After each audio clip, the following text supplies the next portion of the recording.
Desa kami selalu punya aturan tak tertulis. Jangan biarkan anak-anak berada di luar saat langit berubah jingga. Namun, sore itu, aturan alam itu terlanggar oleh amarah.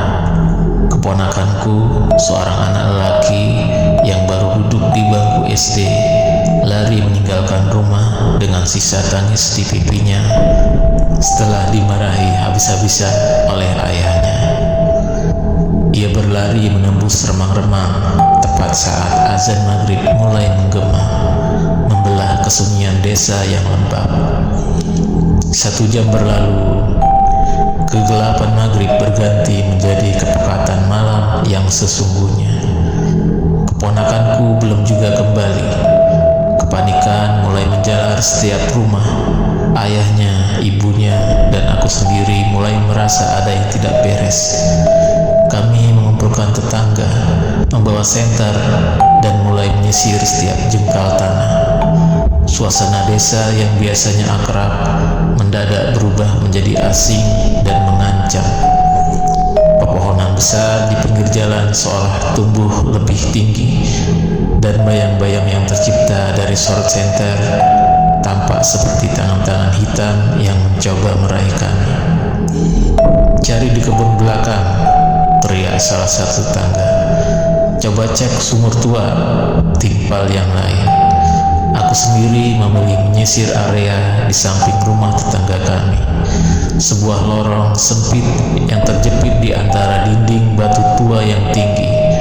Lorong itu beralaskan tanah liat dan selalu lembab karena jarang tersentuh cahaya matahari. Tempat itu adalah jalan buntu yang gelap. Biasanya hanya digunakan untuk menumpuk kayu bakar lama. Aku masuk ke lorong itu. Cahaya senterku menyapu setiap jengkal tanah yang becek, kosong. Hanya ada tumpukan kayu yang mulai lapuk dan aroma tanah yang sangat menyengat. Aku melangkah hingga ke ujung lorong, memastikan tidak ada sosok kecil yang bersembunyi di balik bayang-bayang. Nihil. Aku keluar dari lorong itu, bergabung kembali dengan rombongan besar. Selama 2 jam berikutnya, kami seperti orang gila. Kami meneriakkan namanya hingga tenggorokan kami terasa seperti disayat sembilu. Kami melewati lorong di samping rumah tetangga itu berkali-kali.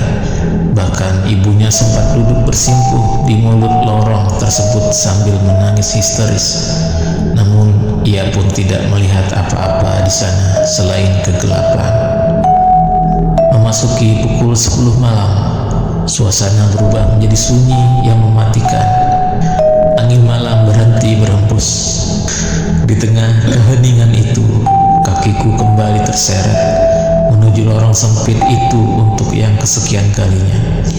Ada dorongan aneh di kepalaku, seperti sebuah bisikan yang memaksaku untuk menoleh kembali.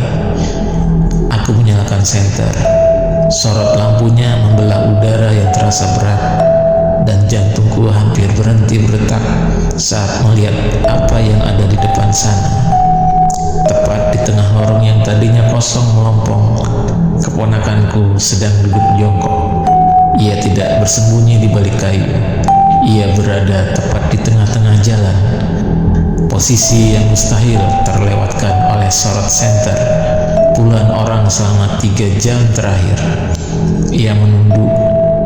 Kedua tangannya memeluk lutut. Dia membeku seperti patung batu.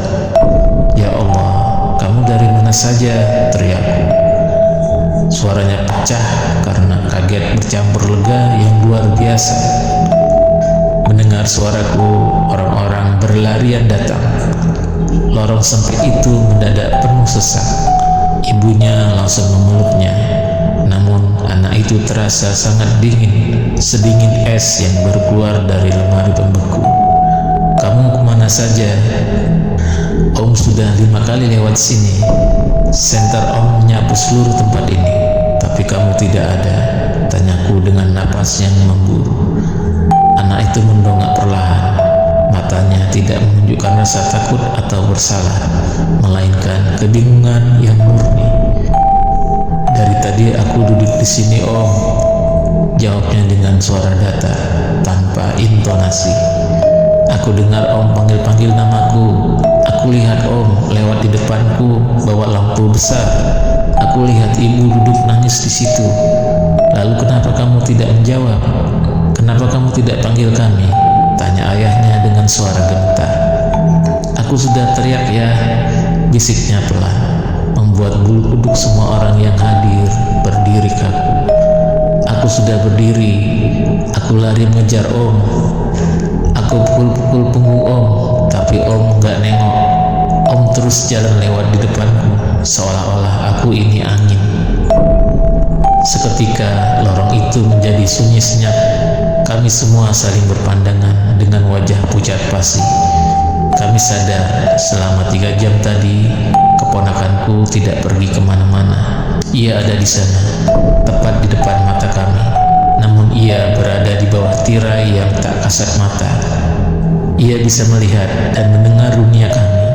Namun dunia kami telah menutup pintu baginya karena ia keluar rumah membawa energi amarah di waktu yang terlarang. Malam itu kami segera membawanya masuk. Namun lorong sempit di samping rumah tangga itu tak pernah terasa sama lagi. Sejak saat itu, setiap kali melewati lorong tersebut, kami selalu merasa ada mata yang memperhatikan dari balik tirai yang suatu saat bisa terbuka kembali untuk siapa saja yang melintas dengan hati yang kotor.